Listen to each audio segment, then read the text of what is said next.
ஞாபகம் இருக்கா? ஞாபகம் இருக்கா? 7வது யூனிட் சார். 7வது போல இல்லையா? கிரேட் 10. கிரேட் 10ல 7வது வந்துட்டு இன்னும் படிக்கலையே. நான் 7வது யூனிட்ல அது மூல் அளவு. இந்த கேள்வி பூரண தரத்துக்கு படும்போது உண்டாகும் நீரின் திணிவு யாது? 2வது கேள்வி நாங்க பீசமானதை வச்சு செய்யலாம். 31வது கேள்வி 31வது கேள்வி எந்த இருக்கிறது? அகவப்பம் புறவப்பம் சொல்ற தாக்கு வகைகள் எங்க வரும்? 8வது யூனிட். 8வது கிரேட் 10ல கிரேட் 10ல வரல. இது ஓலவெல்ல வார யூனிட். சரியா? ஓலவெல் பார்ட் 1ல இருக்கிற யூனிட் தான் அது. அகவப்பத்தாக்கும் புறவப்பத்தாக்கும் இருந்தாலும் கிரேட் 10ல தாக்க வீதம் படிப்பிக்கிறேன். நான் 2007 வகுப்புல இந்த தாக்க சம்பந்தமாக நான் அந்த வரைப்புகளை விளங்கப்பட்ட, அதாவது அப்பவெப்ப தாக்கம் புறவெப்ப தாக்கம் சொல்லி ரசாயன தாக்கங்கள் வந்துட்டு 2 வகையாக பிரிக்கலாம். அதாவது சக்தி தேவைப்பாட்டின் அடிப்படையில, அதே மாதிரி சில தாக்கங்கள் ரசாயன தாக்கங்கள் நடக்கிறதுக்கு நாங்க சக்தி என்ன செய்யணும்? வெளியில இருந்து கொடுக்கணும். ஒரு ரசாயன தாக்கம் உள்ள தாக்கிகளும் விளைவுகளும் இருக்கின்றது. ரசாயன தாக்கம் ஒன்று எடுத்தோம்னு சொன்னா அந்த ரசாயன தாக்கத்துல தாக்கிகள் இருக்கும். அந்த தாக்கிகள்ல இருந்து என்ன உருவாகுன்னு சொன்னா விளைவுகள் உருவாகும். தாக்கிகள்ல இருந்து விளைவுகள் உருவாகும். இந்த தாக்கத்தை சமப்படுத்துற நேரம் நாங்க பார்த்துட்டோம். தாக்கிகள் இருக்கக்கூடிய அணுக்கள் எண்ணிக்கையும் விளைவுகள்ல இருக்கக்கூடிய அணுக்கள் எண்ணிக்கையும் சமனாக இருக்கும். இதை நாங்க கடைசி வகுப்புல பார்ப்போம். இதுல அந்த ரசாயன தாக்கத்துல வெப்ப உள்ளுறை மாற்றத்தின் அடிப்படையில நாங்க என்ன செய்யறோம்னா இந்த ரசாயன தாக்கங்கள் அகவெப்பம் புறவெப்பம் சொல்லி 2 வகையான தாக்கங்கள். அதாவது அகவெப்ப தாக்கம் அதே மாதிரி புறவெப்ப தாக்கம் சொல்லி 2 வகையான தாக்கம். புறவெப்ப தாக்கம். இந்த அகவெப்ப தாக்கம் அப்படின்னு சொல்றது என்னென்றால், அகவெப்ப தாக்கம் சொல்றது என்னென்றால் ரசாயன தாக்கம் போது நாங்க என்ன செய்யணும்? சக்தியை வழங்கணும். சக்தி வழங்கணும்.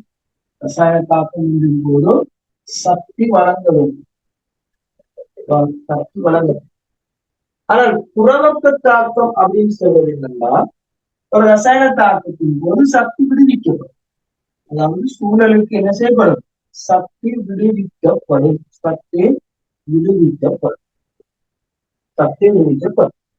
இதுல கவனிங்க.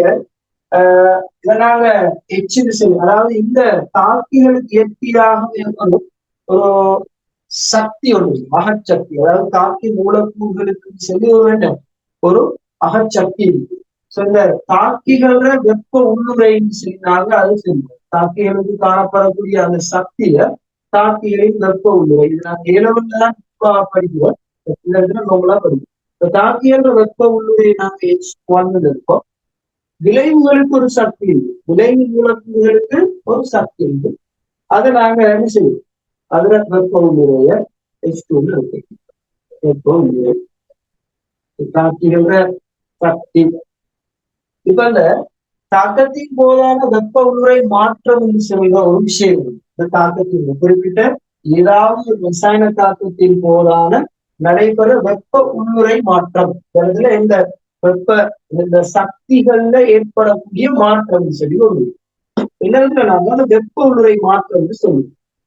அதாவது சக்தி மாற்றம். சக்தி எவ்வளவு சக்தி மாற்றம் இருக்குன்னு நடக்குது. வெப்ப உள்ளுரை மாற்றம் சொல்லி சொல்லுவோம்.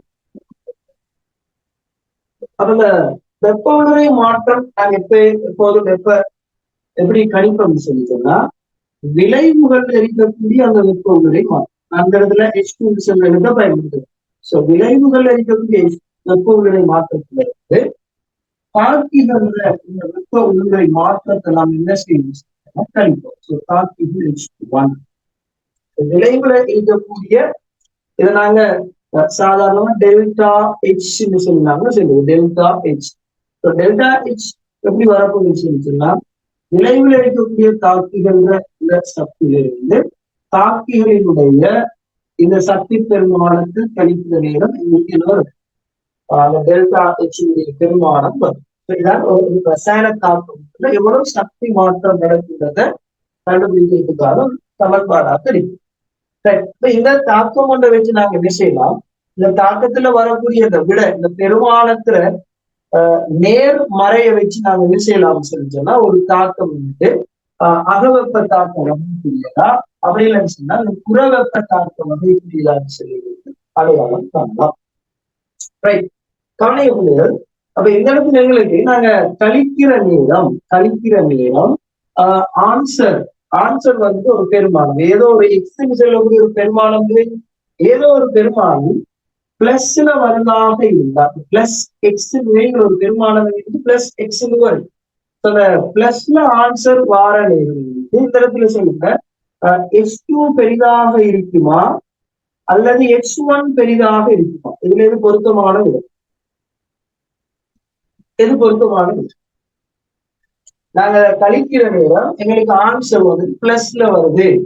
பிளஸ்ல வந்தா இங்க பாரு, இங்க இருக்கிற H2 பெரிதாக இருக்குமா H1 பெரிதாக இருக்குமா? ஒரு சிம்பிளான ஒரு நெக்ஸ்ட் வந்து எளிய ஒரு அவ்வளவு. எது பெருசாக இருக்கு? எதனுடைய சக்தி பெருசாக இருக்கு? தாக்கிகளோட சக்தி பெருசாக இருக்குமா விளைவுகளோட சக்தி பெருசாக இருக்கு? யாராவது எது பெரிய பெருமானம்?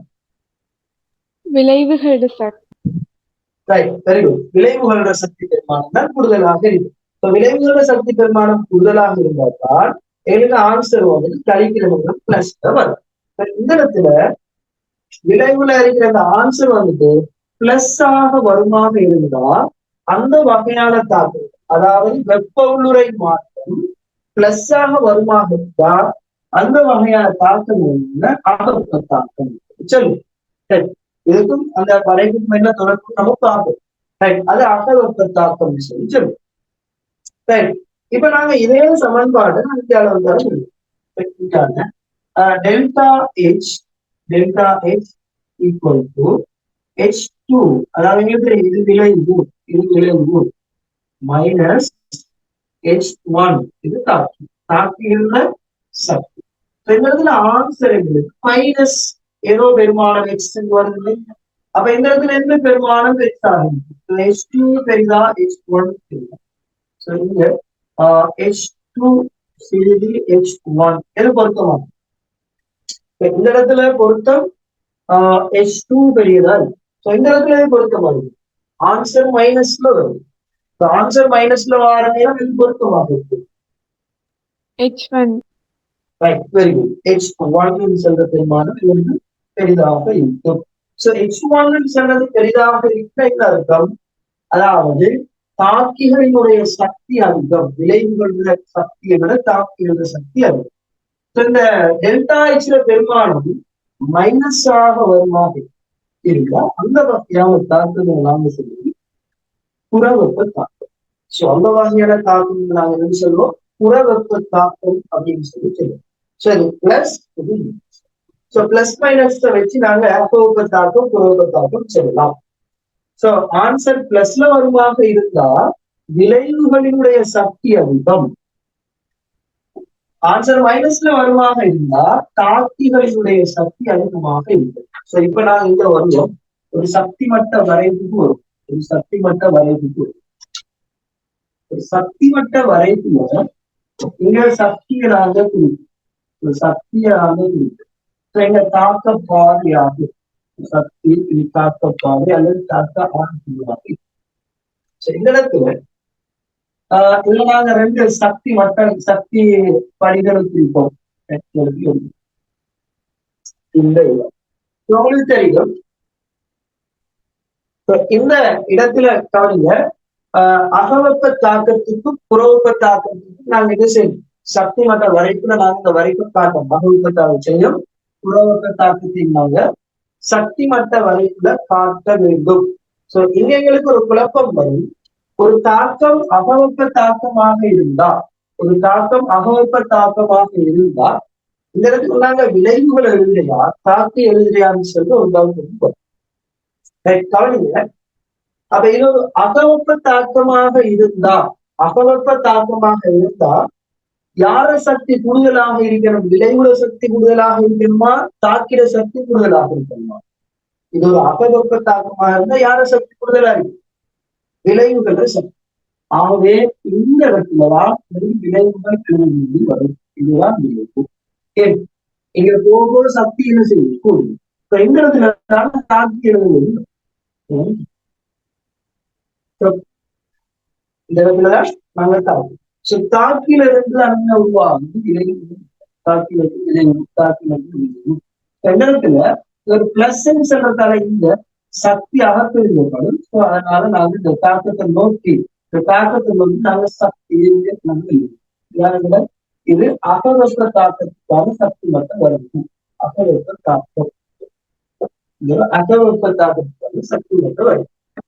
அதே இது நாங்க ஒரு புறவெப்ப தாக்கத்துக்கு நாங்க வரைவுமாக இருந்தா, ஒரு புறவெப்ப தாக்கத்துக்கு வரைவுமாக இருந்தா இப்போ உங்களுக்கு ஒரு ஐடியா வந்து இங்க தாக்கின்ற சக்தி பெருமானம் அதிகமாக தாக்கின்ற சக்தி பெருமானம் அதிகமாக இருக்கு. சோ இந்த இடத்துல தாக்கிகள் வரணும். சோ இந்த இடத்துல தாக்கிகள் இருக்கணும். இந்த இடத்துல எங்க இருக்கணும்? விளைவு இருக்கணும். அப்பதான் நாங்க விளைவுல வந்து விளைவுல சக்தியை விட தாக்கிற சக்தி கூட. சோ மேல தாக்கி கீழே விளைவுண்டா தாக்கியிலிருந்து விளைவுகள் உருவாக்கும். இதுல சக்தி விடுவிக்கப்படும். சோ புறவெப்ப தாக்கத்திலிருந்து என்ன செய்யும்? சூழலுக்கு சக்தி விடுவிக்கப்படும். அகவெப்ப தாக்கத்தில் சூழல்ல இருந்து சக்தி எடுத்துக்கொள்ளப்படும். சூழல்ல இருந்து சக்தி எடுத்துக்கொள்ளப்படும். சோ இந்த இடத்துல நாம் என்ன செய்யலாம்? சக்தி வெளியாகும். தொகுதியில இருந்து சக்தி வெளியாகும் தேவைப்பட்டார். ஈஸியானது ஞாபகம். சோ பாடமாக்க தேவையில்லை, பாடமாக்க தேவையில்லை. பிளஸ்ல ஆன்சர் வரணுமாக இருந்தா விளைவுக்கு கூட இருக்கிறது. சோ பிளஸ்ல ஆன்சர் வருதாக இருந்தா அது ஒரு அகவெப்ப தாக்கம். உங்களுக்கு ஆன்சர் கண்டுபிடிக்கிறதுக்கு வராது. இந்த வரைப்புல விளைவு தாக்கி எந்த இடத்துல குறிக்கணும்ன்றது ஒரு டவுட்டா இருந்தா இந்த விஷயத்தை ஞாபகம் வச்சு நீங்க என்ன செய்யலாம்? கண்டுபிடிக்கலாம். இவ்வளவுதான் இந்த விஷயம். சோ இந்த சக்தி மட்டும் வரைகிற நேரம் நான் என்ன சொல்லிட்டேன்னா தாக்கிகளை கட்டாயம் எழுது. ஒரு தாக்கத்துல ஈடுபடக்கூடிய தாக்கிகள் கட்டாயம் இந்த இடத்துல எழுதப்படணும். அதே நேரம் தாக்கிகின்ற பௌதீக நிலைகள் குறிக்கப்படும். சோ இந்த நிலையில அந்த தாக்கிகள் இருக்கு. பௌதீக நிலைகள் சில நேரம் உதாரணத்துக்கு கார்பனீர் ஆக்சைடு. சரியா? ஒரு கார்பனீர் ஆக்சைடு நான் என்ன செய்யணும்னு சொன்னா தகனம் அடைய வைக்கும். கார்பனீர் ஆக்சைடு உருவாக கார்பனும் ஒட்சிசனும் என்ன செய்யும்? தாக்கம் அடையும். சோ கார்பனும் ஒட்சிசனும் தாக்கம் அடைகிற நேரம் கார்பனீர் ஆக்சைடு உருவாக்கும் தகனம். சோ இந்த தகனத்தின் போது என்ன நடக்குது? கார்பன் திண்ம நிலையிலும் ஆக்சிஜன் வாயு கேஸ் நிலையிலும் உருவாகிற கார்பன் ஆக்சைடு கேஸ் ஆக இது ரெண்டையும் நாங்க என்ன செய்யணும்? கட்டாய இடத்துல பௌதீக நிலைகளை நாங்க குறிச்சு காட்டணும். கட்டாயம் பௌதீக நிலைகளை குறிச்சு காட்டணும். இவ்வளவுதான் இதுல இருக்கக்கூடிய விஷயம். இந்த அளவில் இதை நாங்க ஓலவெல்ல தான் நாங்க என்ன செய்யறது? சக்தி மட்ட வரைவுகள் வந்து அந்த ஓலவெல்ல தான் நாங்க வரையில அந்த இடத்துல வந்து இந்த விஷயம் தேவைப்படக்கூடியதாகும். பொதுவாக இந்த இதுல தந்திருக்கிறது நாங்க இப்ப 30வது MCQ பார்ப்போம். இந்த கேள்வி செய்யறதுக்கு 31வது MCQ செய்யறதுக்கு எவ்வளவு விஷயத்தையும் கொஞ்சம் ஞாபகப்படுத்தணும். தேவையானவங்க ஸ்கிரீன்ஷாட் எடுத்துங்க, ரெக்கார்டிங் பார்க்கறது உங்களுக்கு இருக்கலாம். சோ இதை நான் அழிச்சிட்டு அடுத்த கேள்விக்கு போகிறேன். இதுல ஏதாவது டவுட் இருந்தா நீங்க என்ன செய்யலாம்? கேட்கலாம். சோ நான் இதை இப்ப அழிக்க போறேன். இதை நான் அழிக்காது. யாருக்காவது எழுதி எடுக்கணும். ஸ்கிரீன்ஷாட் எடுக்கிறதா எடுக்கலாம்.